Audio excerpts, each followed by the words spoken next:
नादिन खैरपुर वेझो संगावती तकरार तां दस्ती बिरादरी जे ॿिनि धुरनि में जहिड़े दौरान कोडर लॻण जे नतीजे में औरत ज़ख़्मी थी पई आहे, जंहिंखे गिणती जोगी हालत में अस्पताल मुंतक़िल कयो वियो आहे। वधीक तफ़सील मालूम कयूं था मेहरान टीवी जे रिपोर्टर सैफ पोट्रो खां। जी सैफ, कहिड़ा तफ़सील आहिनि?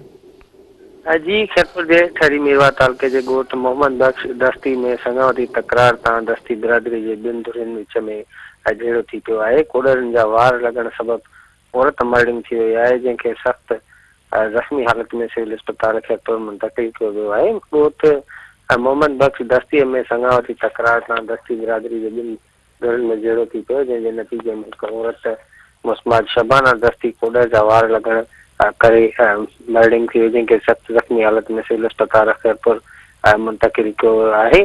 ॿुधाए पियो वञे त जहिड़ो संगावती तकरार तां पेश आहे, जंहिं दौरान ॿिन्ही धुरनि में तेज़ बहस थियो ऐं हमलो करे औरत खे सख़्त ज़ख़्मी करे छॾियो आहे, जंहिंखे गिणती जोगी हालत में सिविल अस्पताल खैरपुर मुंतक़िल कयो वियो आहे। जी सैफ, अवां जी महिरबानी।